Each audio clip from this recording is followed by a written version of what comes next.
Warahmatullahi wabarakatuh.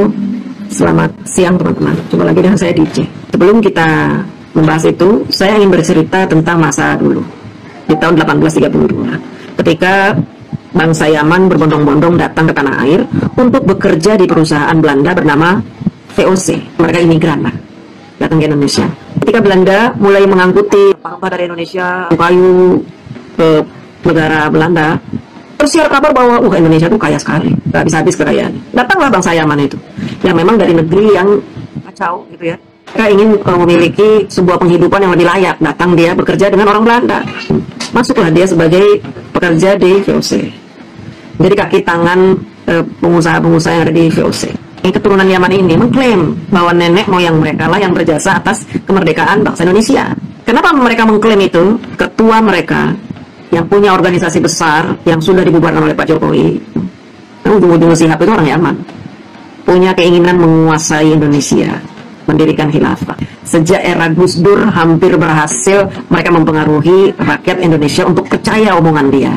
Di era Bapak Jokowi, mereka semakin berkembang, semakin bertambah banyak pengikutnya, kemudian sukses mengadakan demo demi demo untuk memakzulkan Pak Jokowi, tapi selalu gagal. Sukses ngelecehin bangsa Indonesia untuk mendukung mereka. Bahkan jenderal-jenderal, mantan-mantan jenderal mendukung mereka. Di antaranya Fahru Rozi yang membuat kesepakatan 8 poin itu. Saking berwibawanya di mata umat Islam, karena kesuksesan dia menjaring umat Islam untuk mempercayai dia sebagai cucu Rasulullah SAW. Sehingga yang percaya dengan dia banyak. Yang percaya kalau dia punya karomah sangat banyak. Yang percaya bualan dia itu sangat banyak. Dan dia hampir sukses menguasai Indonesia lewat Prabowo Subianto di tahun 2014. Pak Jokowi menang, tapi menangnya menang tipis. Boleh dikata orang Yaman ini hampir sukses menguasai Indonesia lewat Pak Prabowo. Begitu pula di periode kedua, hampir menang, kalahnya tipis. Setiap kali Habib memerintahkan anak buahnya untuk melakukan aksi, berjuta-juta orang, berbondong-bondong orang datang untuk berperang. Seolah-olah mereka mendapat perintah dari Rasulullah SAW. Mereka percaya turunan Rasulullah, dan mereka sangat takut untuk membantah.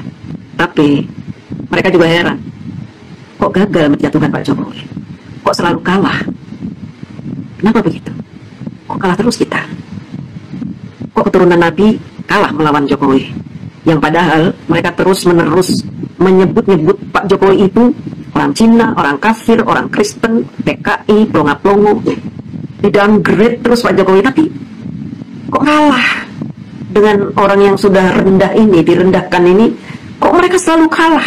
Akhirnya di kubu Habib ini, yang di dalamnya juga ada orang-orang cerdas, pendukung Pak Prabowo, yang orang-orang realistis, mulai bertanya-tanya, ini sebenarnya Habib punya kekuatan nggak sih? Katanya bisa menjaring kekuatan Islam seluruh Indonesia untuk mendukung. Kok kita kalah terus dengan Pak Jokowi? Sebenarnya ada di mana nih kita nih? Kurangnya ada di mana nih? Kan cucu Rasulullah. Bangsa Indonesia ini penduduknya Muslim kebanyakan. Harusnya menang dong. Karena Muslim itu mencintai Rasulullah SAW. Harusnya menang. Tapi kok nggak pernah menang? Akhirnya mereka terpecah menjadi beberapa bagian. Ada yang tetap takzim sampai sekarang detik ini, tetap memuja-muja Habib. Tapi sebagian lagi sudah mulai kayaknya meragukan. Kenapa doa-doa tidak pernah dijawab oleh Allah? Kenapa ijtima ulama 2 periode selalu bisa ditumbangkan oleh kubu Pak Jokowi? Padahal kubu Pak Jokowi kubu sesat, PKI, kafir. Tapi kenapa Jokowi selalu menang? Untuk meyakinkan pengikutnya yang bertanya-tanya, kenapa kita selalu kalah sih melawan Jokowi? Ini kumpulan dari ulama-ulama loh. Tapi kok rakyat Indonesia nggak dukung kita ya? Yang Islam-Islam itu. Oh iya, mereka itu sesat. Karena tergila-gila sama Pak Jokowi. Tergila-gila sama Pak Jokowi sampai mau menggadaikan akidahnya. Itu yang selalu mereka tuduhkan terhadap pendukung Pak Jokowi itu. Seolah kami ini menggadaikan akidah kami demi mendukung Jokowi dan mengabaikan himbauan mereka itu yang mengaku keturunan Rasulullah SAW. Dulu itu Habib Rizik bilang ke keturunan-keturunan Arab itu ya, untuk melakukan tes DNA supaya nanti umat Islam yang meyakini mereka sebagai keturunan Rasulullah tidak ragu-ragu. Jadi mendukungnya itu maksimal. Kalau disuruh serang, dia menyerang karena yakin turunan Rasulullah, yang berarti perintah Rasulullah juga kan. Tahu sendiri kan, kalau orang sudah fanatik dengan agama Islam itu, apapun yang dikatakan oleh keturunan Rasulullah itu udah pasti apa yang diucapkan oleh Rasulullah, samina wa ta'na, kan begitu. Makanya Habib Rizik meminta kepada seluruh turunan Arab itu yang dihabib-habibkan itu untuk membuat sertifikat kehabiban. Bahkan diminta untuk kalau perlu tes DNA supaya umat Islam yakin bahwa lu itu memang cucunya Rasulullah SAW, untuk menunjukkan kekuatan mereka yang semakin powerful katanya itu ya. Mereka mengajak Anies Baswedan untuk melawan Ahok di Pilgub tahun 2017. Kalau cuma Jakarta udah pasti menang lah kita. Kita kuasai Jakarta dulu. Jakarta bisa kita kuasai, setelah itu kita kuasai Indonesia. Anies menang dengan berbagai cara, meskipun dengan menjual ayat dan mayat. Masih ingat ya? Gak perlu saya bahas lagi lah itu. Ya, sampai akhirnya Pak Ahok dikriminalisasi, di penjara. Tetapi di periode kedua Pilpres mereka kalah, walaupun kalah tipis. Nah kemudian ketika Bapak Jokowi merangkul Bapak Prabowo, ini adalah strategi brilian seorang Joko Widodo, yang memang pada dasarnya Pak Jokowi ini adalah orang yang tahu terima kasih, dan Pak Jokowi juga mengetahui posisi organisasi Islam ini di Indonesia seperti apa. Bahkan Pak Jokowi tahu bahwa mereka punya kekuatan di luar negeri, di beberapa negara. Punya hacker-hacker, ahli-ahli IT yang disebar di beberapa negara untuk menyebarkan berita-berita kebencian. Pak Jokowi tidak mau gegabah membiarkan organisasi Arab ini mempengaruhi pikiran rakyat Indonesia. Pak Jokowi harus merangkul seseorang yang pernah berjasa dalam hidup Pak Jokowi ketika beliau menjadi wali kota dan gubernur, yang dimanfaatkan oleh komunitas Arab ini untuk membuat kacau Indonesia dan mengganggu pemerintahan Bapak Jokowi. Orang-orang Arab ini terlalu berisik. Pak Jokowi sudah tahu juga Pak Prabowo ini orang paling ikhlas dan legowo, dan selama ini Pak Prabowo ini dimanfaatkan oleh mereka itu. Ketika Pak Prabowo mau bergabung, Pak Jokowi juga tahu bakalan nanti ada sebagian pengikut dia yang akan mencelat, nggak lagi mendukung Pak Jokowi. Itu sudah risiko, tidak apa-apa. Pak Jokowi pikir orang yang mendukung Pak Jokowi yang nanti bakalan mencelat mungkin tidak terlalu signifikan lah membuat kekacauan di negara ini. Pak Jokowi pikir begitu, ya. Masuklah Pak Prabowo ke dalam lingkungan istana dan menjadi bagian dari pemerintahan yang ikut membangun Indonesia. Dan ternyata Pak Prabowo tidak seperti yang digambarkan orang-orang. Pak Prabowo sungguh luar biasa, cintanya terhadap bangsa ini sudah tidak main-main lagi. Cintanya sudah mentok, benar-benar cinta terhadap bangsa ini, sehingga beliau rela mengorbankan apa saja asalkan bangsa ini bisa sejahtera. Apa yang terjadi dengan bangsa Arab ini, klan-klan Yaman ini? Mereka mulai putus asa karena organisasi mereka akhirnya dibubarkan. Yang pertama HTI, kemudian FPI dibubarkan. Putus asa. Setelah HTI dan FPI dibubarkan, anggota-anggotanya banyak yang insaf. Mereka akhirnya kocar-kacir. Sebagian insaf, sebagian masih ngotot, dendam. Dendamnya kepada siapa? Pak Prabowo? Tidak, dendamnya kepada Bapak Jokowi. Makanya mereka selalu ingin memecah belah antara Pak Jokowi dengan Pak Prabowo dengan isu-isu itu.